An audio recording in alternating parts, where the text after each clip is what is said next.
All right. So next is formulating a research question in phenomenological research.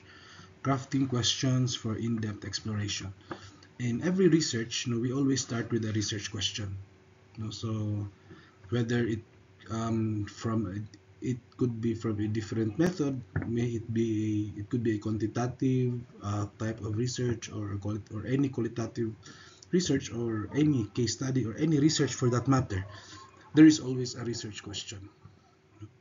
Now, formulating a research question in phenomenological research is crucial, because a wrong or a mistake in the formulation would somehow make your uh, research not a phenomenological research. No? You have to be very, what they call this, you have to be very conscious, no, in formulating or in framing the research question. So how do we do that? How do we So here, our agenda is first we identify a suitable phenomenon for the study, because this is phenomenological research. And then we craft a clear, focused research question. And then we ensure alignment with phenomenological methodology. Yeah? So formulating a research question is a crucial step in phenomenological research, as it sets the direction of the entire study. So from the question, the whole study depends on that research question. A well-formulated research question should reflect the core principles of phenomenology, focusing on exploring the lived experiences, to uncover the essence of a particular phenomenon. So it is very important that we have to identify, a suitable phenomenon for the study. We have to craft a clear, focused research question, and we have to ensure that it aligns, with phenomenological methodology.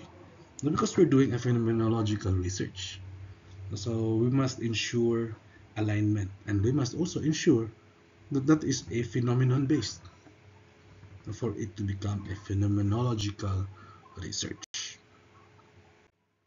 So first step is, how do we identify a suitable phenomenon? In phenomenological research, the phenomenon under investigation must be one that is experienced subjectively by individuals. No? The researcher's aim is to understand the essence of this experience from the participants' perspectives. No? Therefore, identifying a suitable phenomenon involves selecting a topic that is both meaningful and significant to those who experience it. So it is not just any other phenomenon, but one criteria for the phenomenon it should be meaningful and significant to those who experience it. So you have to ask is the first question that you will be asking in identifying is a phenomenon is it meaningful and is it significant, to those who experience it.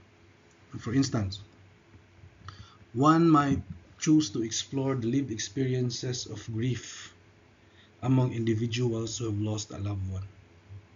No? This phenomenon is rich in emotional and psychological depth, making it suitable for phenomenological inquiry. So the key is to select a phenomenon that is both um, specific enough to be studied in depth and broad enough to allow for the exploration of various dimensions of the experience. So in depth and broad. So in depth meaning specific, in depth, and broad, so that you can explore various dimensions, of the experience, which will actually float, during your data collection. So focus on the phenomenon experienced subjectively by the individuals. Choose a topic that is meaningful and significant to the participants. No? So that is how you identify a suitable phenomenon. You have to ask yourself, no, is this meaningful for them? Is this experience, is this phenomenon significant for them? If your answer is yes, then you have a phenomenon there. No? You have a phenomenon. If not, you look for another phenomenon, no? Because that will not qualify as a phenomenon as the foundation for your phenomenological research.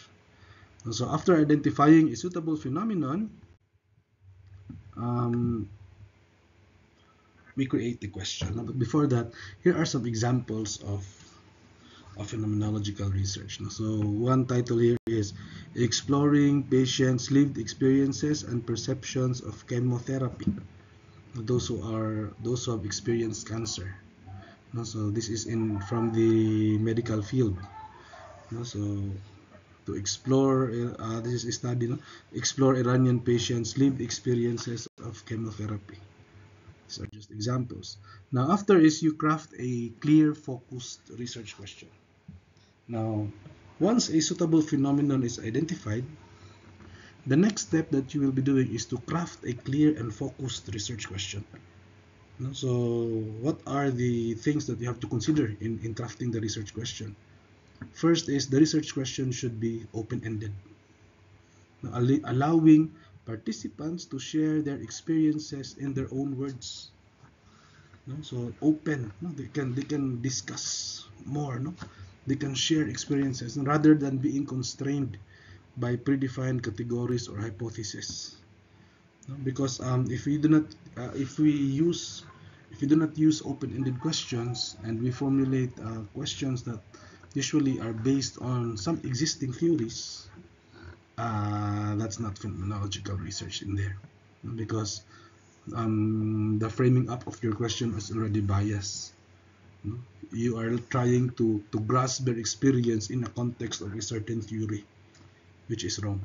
So that's one. Then another is a strong phenomenological research question typically begins with phrases that what is the lived experiences of? How do individuals experience? Now, this phrasing signals the exploratory nature of the study and the researcher's commitment to understanding the phenomenon from the participants' perspectives. So what are their lived experiences? How did they experience a certain phenomenon?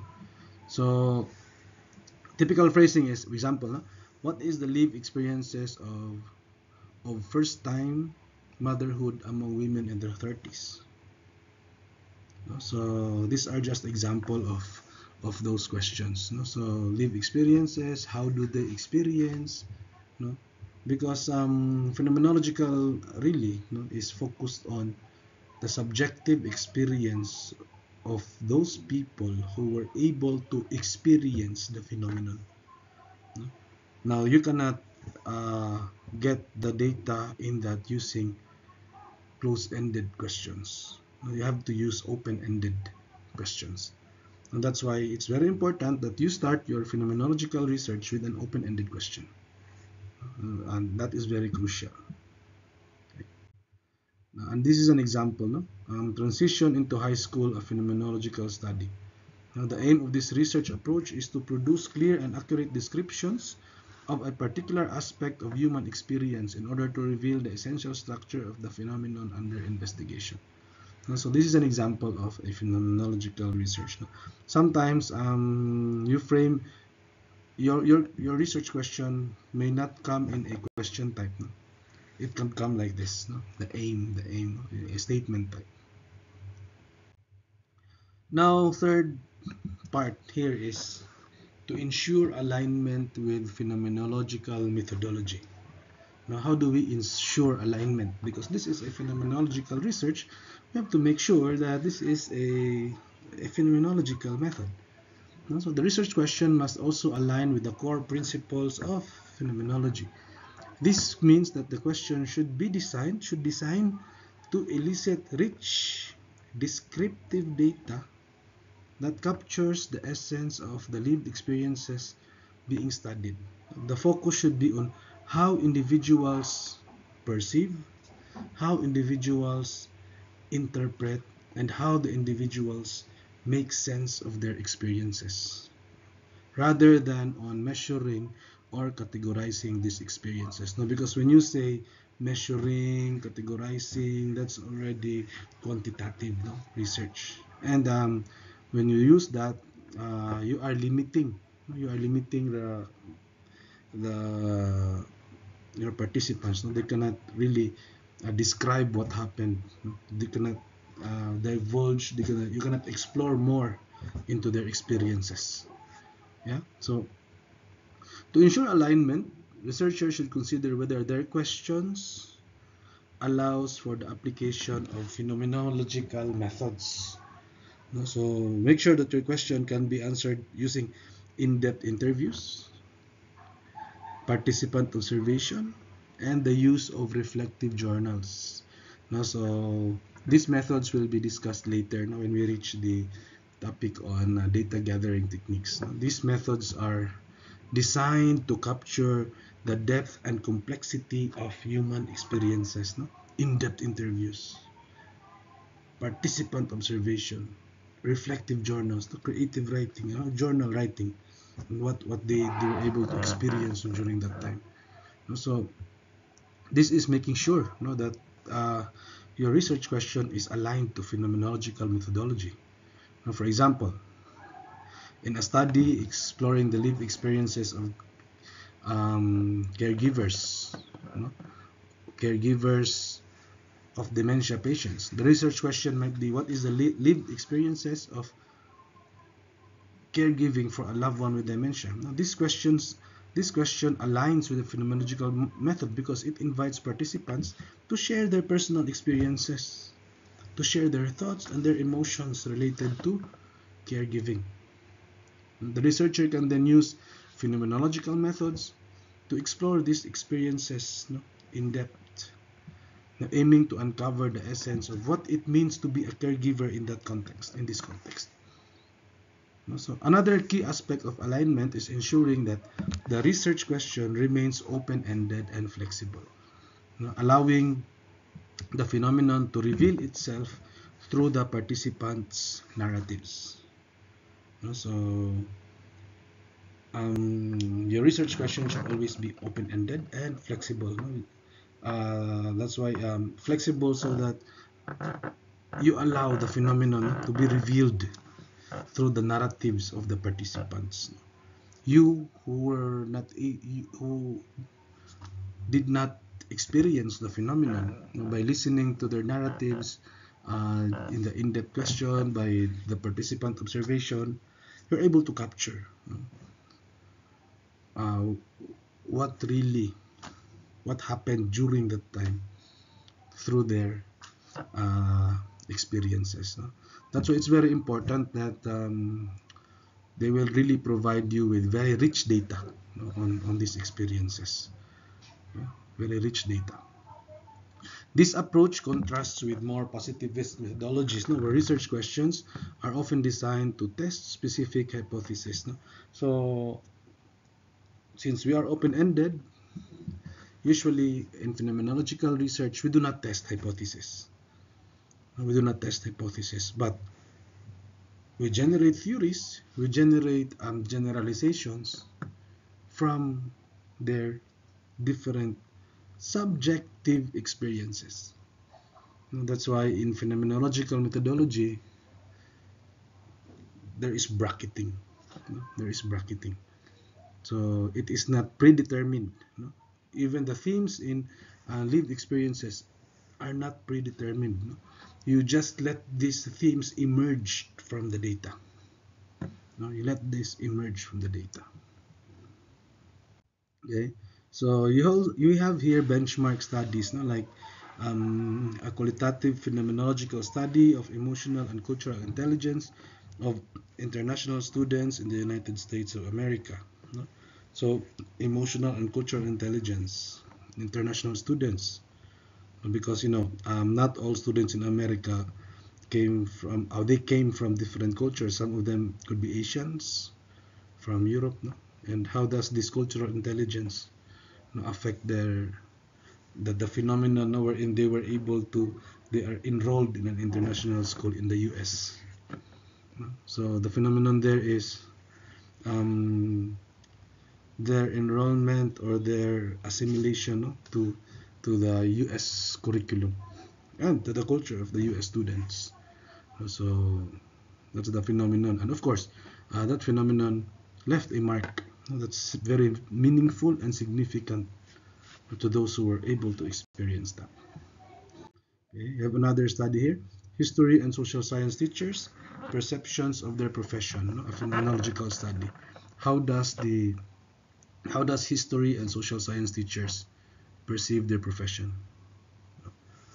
So their experiences, based on their experiences as a history and social science teacher, how do they perceive their profession? Is it something rewarding, or do they regret being a social science teacher or a history teacher?